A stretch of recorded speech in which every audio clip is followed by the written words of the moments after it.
Sansão foi uma pessoa que foi inspirada por Deus para ser juiz, libertador de Israel. Só que, por outro lado, era um homem que cometeu, de fato, muitos erros. Né? Cometeu muitos erros ao longo do seu ministério. Num desses erros, ele caiu prisioneiro dos filisteus. Teve seu cabelo raspado, que era um pacto que ele tinha com Deus, de Nazireu. O cabelo foi raspado, foi colocado em cadeias, foi acorrentado, né, no templo de Dagon. E os filisteus ali festejando, banqueteando, né, por haver capturado aquele grande juiz. E quando Sansão olha para aquela situação, né, para a situação que ele mesmo causou, qual é a sua grande motivação? É aí onde entra sempre a intenção. Em ética, a gente sempre parte da análise não superficial, simplesmente daquilo que os olhos veem, a situação de momento, mas dos motivadores, dos propulsores daquela tomada de decisão. Quando Sansão olha para aquela situação, ele vê que ele havia falhado com o seu compromisso, havia falhado com a sua missão, com o seu chamado, e ele pede a Deus. O que ele vai pedir a Deus? Veja, da mesma forma como Salomão pediu de forma sábia: ensina-me a entrar e sair no meio do teu povo. Ele não está pedindo egoisticamente para ele: me dá a morte dos meus inimigos, me dá riqueza, me dá terras, me dá poder. Não, eu quero que o Senhor me dê a capacidade de governar o seu povo, para a sua glória, para a glória do Senhor. Aí voltando para Sansão, o que Sansão quer? Eu quero ser livre e voltar a fazer as coisas que eu tanto gosto de fazer. Sansão disse: não, eu percebo que eu falhei aqui na minha missão. E eu quero uma oportunidade para voltar à minha missão. Eu quero uma oportunidade para cumprir a minha missão. É onde ele pede a Deus para restituir as suas forças, para que ele novamente seja um soldado em campo de batalha. Até porque ele não tinha mais chance, ele tinha furado os olhos e acabar matando. Exatamente. Quando você vê um soldado que põe uma farda e pega o seu fuzil e vai defender a sua nação para que não seja invadida pelos seus inimigos, as mulheres estupradas, as crianças mortas e toda a riqueza levada embora, ele põe a sua vida ali em risco por amor à sua pátria, ao seu povo e principalmente à sua família. Principalmente à sua família. Por que ele vai? Para que a sua família não precise ir. Aí nós temos um sentimento de doação. E é onde enquadramos Sansão. Sansão disse: restitui minha força para quê? Para eu derrotar os inimigos de Israel.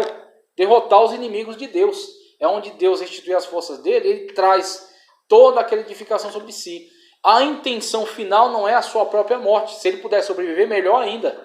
Ele está perto da coluna. Se de repente caísse uma laje e encobrisse ele saísse vivo, melhor ainda.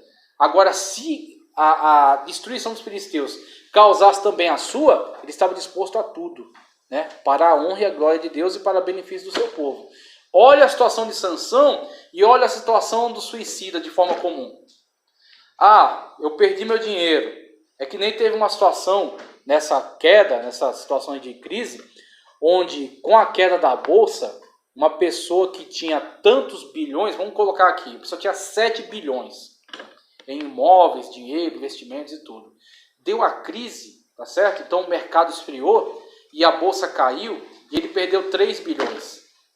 Só que tinha 7, ele perdeu 3. Né? Ficou com 4, né? Tá certo? Ficou com 4, sou péssimo em matemática. Ficou com 4. O que ele fez? Tirou a vida. Ele tirou sua própria vida.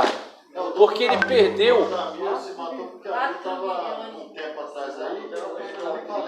Quais são as suas motivações? Porque ele perdeu o padrão de vida. Porque ele foi envergonhado. Porque ele está passando uma situação difícil. Aí você vê a diferença entre Sansão e Saul. Os inimigos estão vindo. Eu vou ser capturado. Eu vou ser envergonhado. Eu vou ser morto. Aí, para não dar esse gosto aos inimigos, ele tira a sua própria vida. A intenção é sempre egoística. E isso leva à condenação ao inferno. Não é um livramento, é uma condenação eterna. A eutanásia é uma forma de suicídio? A eutanásia é uma forma de suicídio. Por quê? Em vez de você caminhar na vida até a medida que foi dada para o seu caminho, sua estrada, você quer encurtar. E é onde você provoca a interrupção. Então o que acontece? A vida é um bem precioso, aquilo que falamos lá atrás, um aborto. Nesta ponta temos aborto, na outra ponta eutanásia. Então, a vida é preciosa quando ela foi gerada e ela é tão preciosa até o seu final, até ela se extinguir. Então, quando você entra pelo caminho da eutanásia, você pode dar a motivação que você quiser dar. Você está fugindo, você está encurtando o caminho que você deveria ter percorrido. Você está tomando a liberdade sobre algo que não está nas suas mãos. A vida pertence a Deus. A vida é um bem, é algo maravilhoso que Deus nos concede durante um tempo. Aqui a visão de algumas religiões sobre o suicídio. Cristianismo. O suicídio é considerado um pecado. Catolicismo. O argumento é baseado no mandamento, não matarás, bem como a ideia de que a vida é um dom dado por Deus. No judaísmo, enfoca a importância da valorização da vida e, como tal, o suicídio é o mesmo que negar a bondade de Deus no mundo. No Islã, o suicídio é visto como um sinal da descrença em Deus. No hinduísmo, o suicídio é considerado tanto pecaminoso como matar outra pessoa. Segundo essa religião, quem comete suicídio passará a fazer parte do espírito do mundo vagando até, ou seja, terá uma eternidade de desgraça e de sofrimento. Então temos aí Se o crente suicidar, a condenação na certa. inferno na certa, exatamente. Mas Elias não pediu a morte, não seria a mesma coisa do suicídio? Elias pediu para que Deus fosse um fim na sua vida. Mas não é a mesma coisa do suicídio. Não é a mesma coisa. O suicida ele vai além daquilo. O suicida ele toma uma liberdade que não foi dada, de interromper sua própria vida. Enquanto que Elias, a comunhão, a relação que ele tinha com Deus, ele até coloca, não sou melhor do que meus pais, não sou melhor do que outros homens de Deus. Então Elias pede a Deus, põe um fim na minha vida, porque Deus pode. A questão é, Deus ele é o autor da vida, então o autor da vida pode tirar a vida. Agora, Elias não pode. Então ele pede a morte, mas não se mata. Inteligente. Exatamente. Pessoal, aquele momento glorioso chamado prova de ética cristã. Meu Deus do céu. Olha que maravilha.